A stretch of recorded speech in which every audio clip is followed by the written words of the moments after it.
복 있는 사람은 악인들의 꾀를 따르지 아니하며 죄인들의 길에 서지 아니하며 오만한 자들의 자리에 앉지 아니하고 오직 여호와의 율법을 즐거워하여 그의 율법을 주야로 묵상하는도다.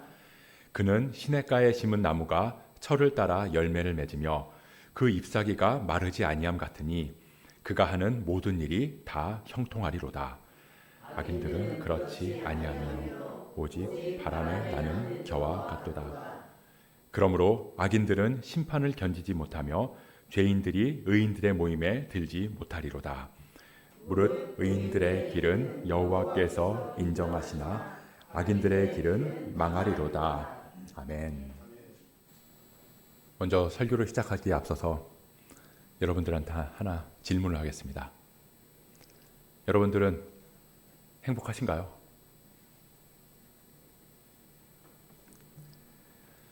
저도 몰랐는데 이 매년 3월 20일이 유엔이 정한 국제 행복의 날이라고 합니다. 그래서 그날이 되면 이 유엔에 속한 그 이름도 어려워요. 지속 가능 발전 해법 네트워크라는 곳에서는 이 매년 세계 행복 보고서라는 걸 발표하는데요. 아마 이 뉴스나 언론 같은 데서 자주 접하셔서 아실 수도 있을 텐데 이 여러 가지 지표를 종합해서 이 행복한 나라 순위를 정하더라고요. 그 보고서에서 발표한 세계에서 가장 행복한 나라 어딘지 아세요? 네, 핀란드라고 하더라고요. 핀란드가 7년 연속 행복한 나라 세계 1위라고 합니다. 그럼 우리나라는 세계 몇 위쯤 될까요? 전 세계 143개국을 대상으로 조사한다는데 그 중에서 2024년 올해 순위가 52위래요. 근데 이 OECD 38개 나라로 봤을 때는 35위라고 하더라고요. 거의 최하위 수준인 거죠. 근데 우리나라는 1인당 국내 총생산 GDP로는 우리나라가 143개국 중에서 25위고 이 기대 수명도 3위라고 합니다. 굉장히 높은 수준이잖아요. 그런데도 사람들은 스스로 생각하기를 나는 행복하지 않다라고 느낀다는 거예요. 이 이스털린이라는 경제학자가 이 일정 소득을 넘어서 기본 욕구가 충족되면 그 다음에는 소득이 증가해도 그로 인해서 더 이상 행복해지지 않는다라고 말하기도 했다는데요. 그러니까 돈이 많은 거나 오래 사는 거나 그런 것들은 이 행복이랑은 크게 상관관계가 없다는 겁니다. 이 사람들은 행복하기를 바래요. 그래서 행복해지기 위해서 많은 노력을 합니다. 근데도 행복해지지 않는다는 거예요. 그런 걸로 보면 어쩌면 사람들이 행복을 바라기는 바라는데 어떻게 해야 행복할 수 있는지를 모르고 있는 건 아닌가 그런 생각이 든다는 거죠. 행복하고 싶은데 행복의 방법을 찾지 못하는 거예요. 그래서 그 행복을 찾기 위해서 행복해지기 위해서 살아가는 여정이 어쩌면 우리의 인생의 여정이라고 할 수 있을 것 같습니다. 이 성경에서도 마찬가지예요. 성경에 나오는 많은 인물들이 있잖아요. 근데 그 많은 사람들도 보면 끊임없이 행복해지기를 바랐던 사람들이거든요. 한마디로 진정한 행복을 찾기 위한 사람들의 이야기가 이 성경 안에 담겨 있다고 할 수 있다는 거죠. 그래서 오늘은 이 행복에 대한 이야기를 해보려고 합니다. 오늘 우리가 읽은 시편, 이 시편은 말 그대로 시예요. 다윗이 지은 시가 가장 많지만 그 외에 다양한 저자들 그리고 작자 미상의 저자들이 진짜 행복이 무엇인지를 찾아가는 과정 그리고 그 안에서 깨달은 것들을 노래한 시라고 할 수 있습니다. 그걸 모아놓은 게 시편인 거죠.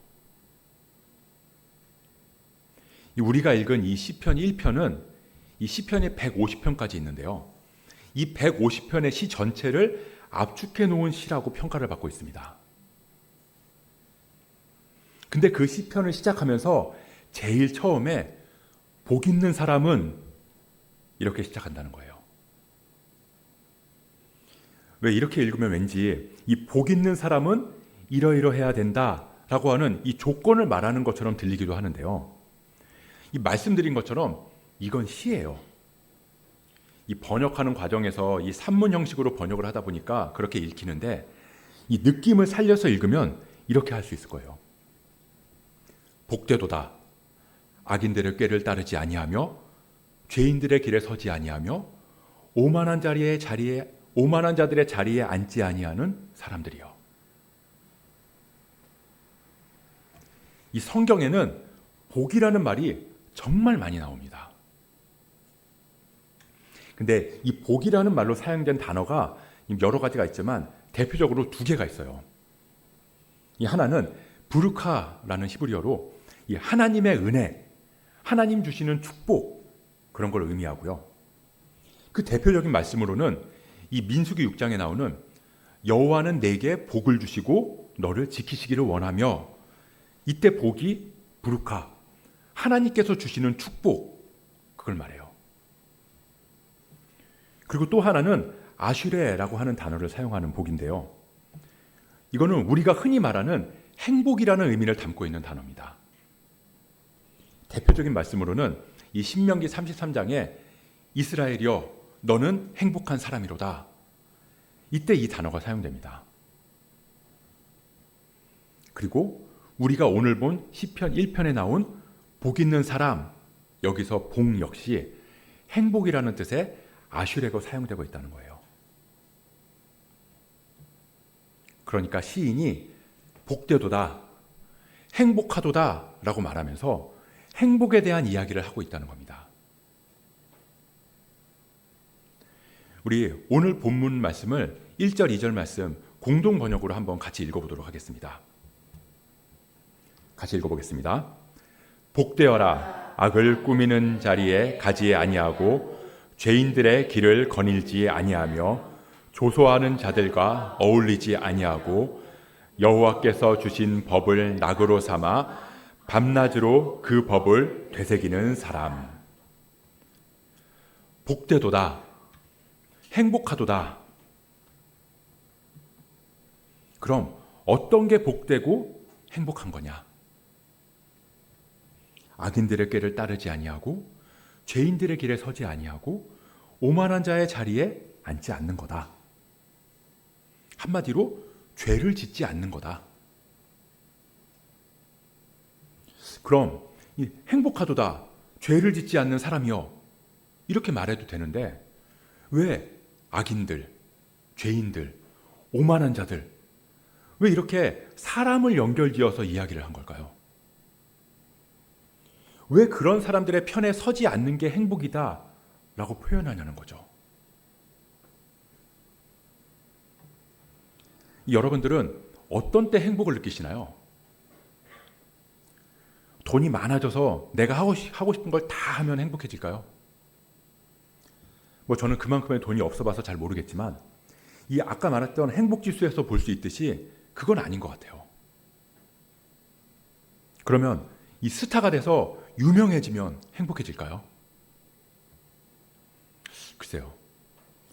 가끔 이 유명한 연예인들이 토크쇼 같은 데 나와서 자기는 너무나 외롭고 우울하다고 말하는 걸 보면 그런 것도 행복의 기준은 아닌 것 같아요. 그래서 저도 그나마 가장 행복할 때가 언제인가 이렇게 생각을 해봤더니 그냥 아내랑 아이들이랑 함께 하면서 웃고 떠들고 즐거워할 때 그때가 가장 행복을 느끼는 때인 것 같더라고요. 그러니까 내가 사랑하는 사람들이랑 있으면서 그 안에서 함께 할 때 그때가 가장 행복한 거죠. 그래서 성경은 말하는 겁니다. 우리의 행복은 대부분 관계 안에서 찾을 수 있다는 거예요. 관계 안에 속해 있을 때 우리는 행복을 느낀다는 거죠. 제가 백수 시절이었을 때 그때 가장 부러웠던 사람이 누구냐면요. 아침마다 출근하는 사람이었어요. 뭐 대기업이든 뭐든 뭐 돈을 많이 벌든 못 벌든 뭐 그런 것보다 그냥 직장에 속해서 출근하는 사람.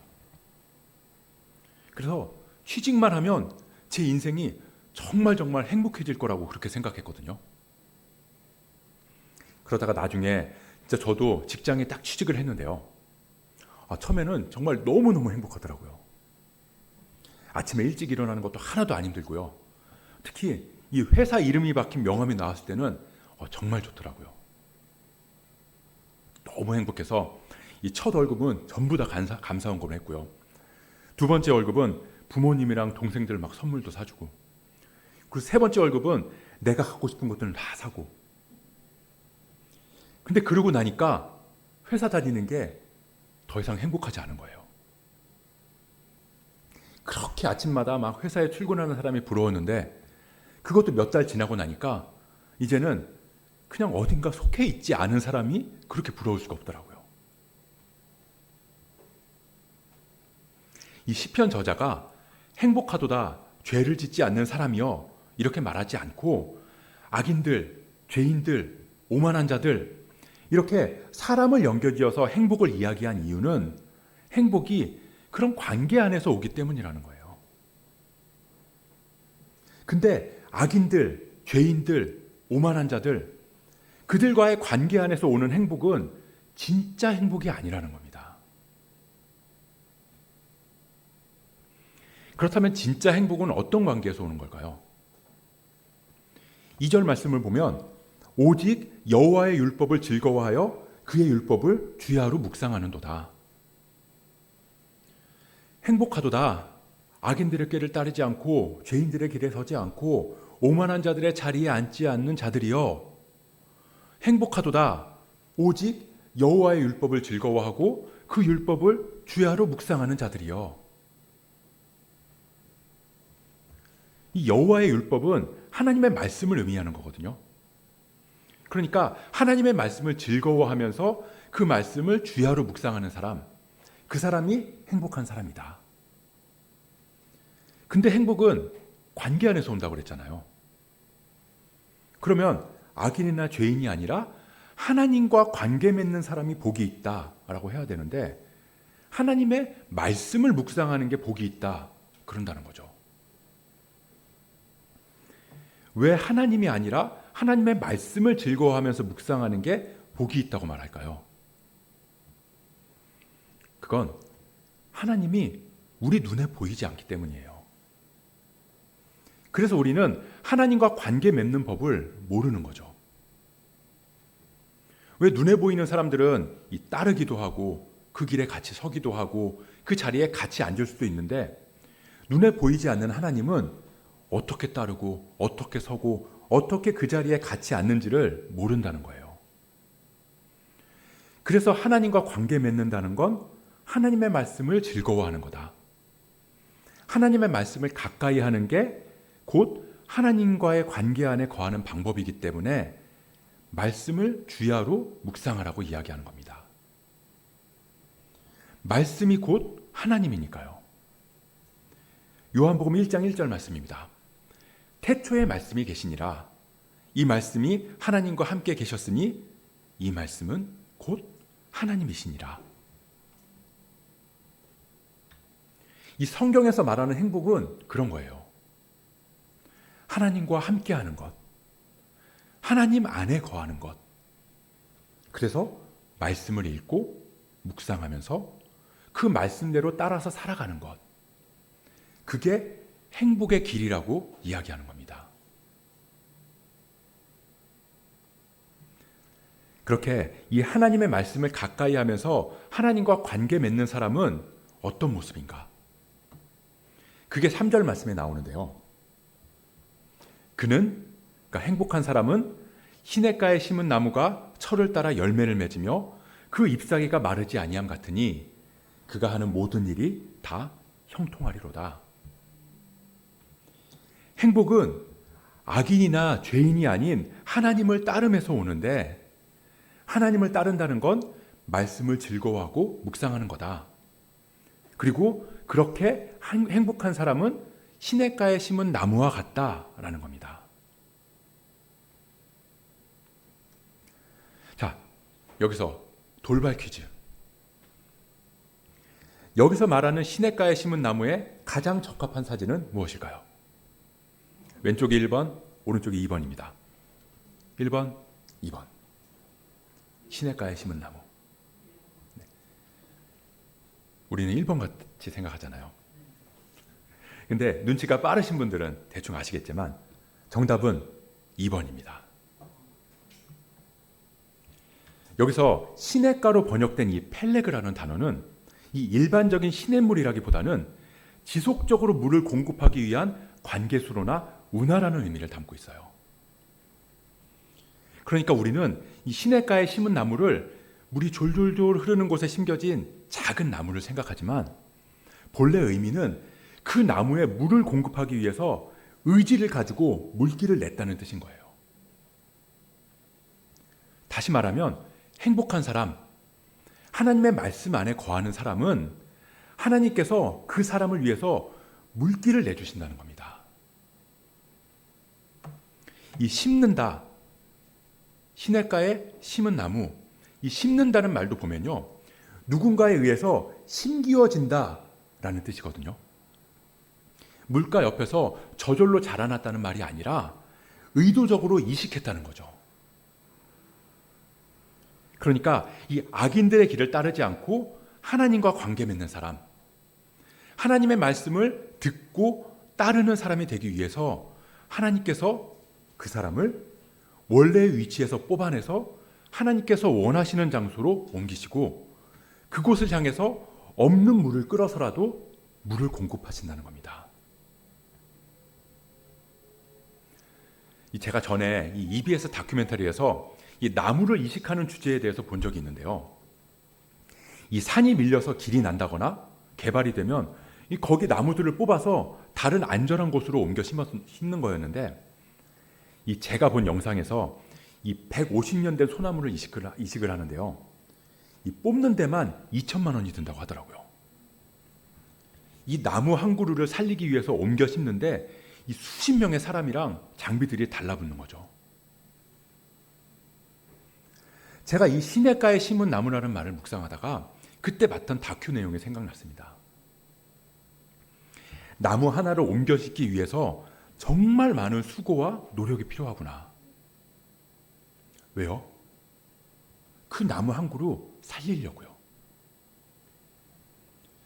근데 하나님께서도 우리를 원래 있던 곳에서 뽑아서 다른 장소로 옮기신다는 거예요. 왜요? 우리에게 참 행복을 주시기 위해서요. 행복하고 싶지만 어떻게 해야 행복할 수 있는지를 모르는 우리.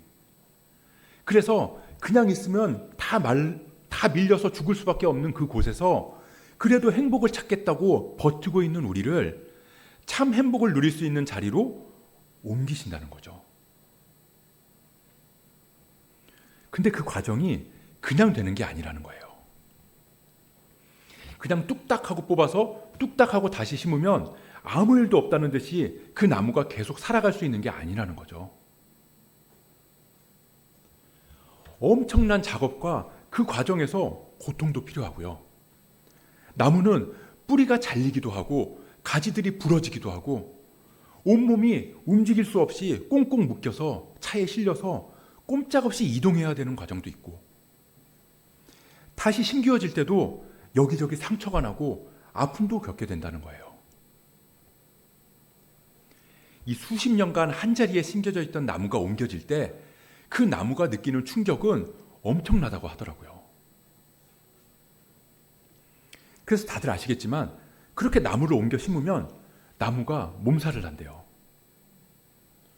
이 작은 화분에 있는 꽃도 옮겨 심으면 분갈이 몸살을 하는데, 이 큰 나무가 이 수십 년간 있던 자리에서 다른 자리로 옮겨지면 잘 붙어있던 나뭇잎들도 다 떨어지기도 하고 시름시름 앓기도 한다는 거죠. 그런데 그 시기들을 지나고 나면 더 좋은 환경에서 더 건강하게 잘 자랄 수 있다는 겁니다. 옮겨지지 않았다면 그냥 개발되면서 밀려서 죽을 수밖에 없는 나무였지만 살 수 있는 새로운 환경으로 옮겨짐으로 인해서 당장은 여기저기 잘리고 부러지고 상처나는 과정을 겪지만 그럼에도 결국에는 더 완전한 생명으로 삶을 살아갈 수 있다는 거예요. 하나님께서는 우리를 그렇게 인도하신다는 겁니다. 여러분들은 교회에 어떻게 나오셨나요? 누군가가 권해서 교회에 나오기도 하고 내가 마음이 동해서 교회 한번 가봐야겠다 그런 생각이 들어서 나오셨을 수도 있어요. 하지만 결국 우리가 고백하는 건 하나님께서 우리를 교회로 인도하셨다는 겁니다. 그렇다면 왜 우리를 교회로 인도하셨을까요? 행복하게 하기 위해서요. 행복하고 싶지만 진짜 행복을 못 찾는 우리를 진짜 행복의 자리로 옮겨 심으신 거라는 거죠. 그렇게 우리를 하나님의 말씀을 즐거워하고 묵상할 수 있는 자리, 말씀을 읽고 듣고 배울 수 있는 그런 교회로 옮겨 놓으셨다는 겁니다. 그럼 우리의 삶에 변화가 없을까요? 이식된 나무처럼 아마 여러 가지 변화가 있을 거예요. 지금까지 일요일은 집에서 쉬는 날이었는데 이제 교회에 나가야 되잖아요. 지금까지는 내가 하고 싶은 대로 하면서 살았는데 이제는 괜히 하나님이 의식돼요. 이거 해라, 이거 하지 말아라. 그런 것들도 신경 쓰이고요. 이제 교회에 다닌다는, 그리스도인이 된다는 그 변화들이 때로는 부담으로 다가오기도 할 거고요. 때로는 상처로 다가오기도 할 거고요. 때로는 꽁꽁 묶인 것처럼 구속받는 것처럼 느껴지기도 할 거예요. 근데 그게 당연한 거예요. 아무런 갈등도 없고 아무런 내적 싸움이 없을 수가 없다는 겁니다. 지금까지 내가 살아온 삶이랑 하나님이 옮겨 놓으신 삶이랑은 전혀 다른 환경이니까요. 지금까지 너무나 당연했던 것들이 당연하지 않은 걸로 다가오기도 할 거고요. 지금까지 너무나 행복했던 것들이 행복하지 않은 걸로 느껴지기도 할 거예요. 물론 지금 당장은 아닐 수 있습니다. 그런데 이 하나님의 말씀을 더 가까이 하고 더 깊이 알아가면서 그렇게 참된 행복의 자리로 조금씩 나아가다 보면 반드시 그 시기가 올 거예요. 그런데 두려워할 거 없습니다. 왜냐하면 하나님께서는 우리를 옮겨 놓으시고 그곳에 생명의 물을 공급하실 거거든요. 물줄기를 파서 우리가 있는 그곳까지 끌고 오신다고요. 그래서 우리에게 마르지 않는 샘물로 우리가 영원한 생명을 누릴 수 있도록 인도하실 거니까요.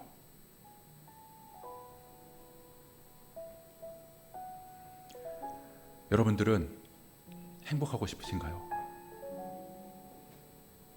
저도 행복하고 싶고요. 사람들은 모두가 다 행복하고 싶어요. 다만 어떻게 해야 행복한지 모를 뿐이죠. 하나님께서는 그런 우리를 택하셔서 참된 행복을 누릴 수 있는 자리로 옮기셨습니다. 그리고 우리에게 영원히 마르지 않는 생명의 물줄기를 공급하세요. 그는 시냇가에 심은 나무가 철을 따라 열매를 맺으며, 철을 따라 열매를 맺는다는 건 철이 아닐 때는 열매가 맺히지 않을 수 있다는 거예요. 참 행복되시는 하나님을 만나고 하나님과 함께하는 삶을 살아가더라도 우리 삶에는 내가 맺고자 하는 열매가 내 방식대로 맺히지 않을 수 있다고요. 그렇지만 그 잎사귀는 마르지 아니함 같으니, 즉 그 생명은 결코 꺾이지 않으니 그가 하는 모든 일이 형통함이로다. 하나님 안에서, 말씀 안에서 거하는 우리는 그 행복이 결코 사라지지 않을 겁니다. 악인들은 그렇지 아니하며 오직 바람에 나는 겨와 같도다. 뿌리가 내리지 못하고 행복을 찾아서 이리 날아다니고 저리 날아다니면서 그렇게 여기저기 행복을 찾아다니지만 결국은 사람들에 의해 밟히는 겨가 아니라 우리는 하나님께서 심으신 나무, 뿌리가 깊은 나무가 되어서 시냇가, 하나님께서 뚫어주신 그 운하같이 넓은 그 생명의 영향을 공급받아서 참 행복을 누리게 되는 줄 믿습니다. 행복하도다 시냇가에 심겨진 나무들이여, 행복하도다 하나님 안에 거하는 사람들이여. 우리가 하나님 안에서 참 행복을 누리기를 소원합니다. 그렇게 우리가 시냇가에 심겨진 나무처럼, 하나님 안에 깊이 뿌리 박힌 나무처럼 우리 안에 하나님 주시는 참 생명과 기쁨이 넘쳐나는 그런 행복한 사람들 되시길 주님의 이름으로 간절히 축복합니다.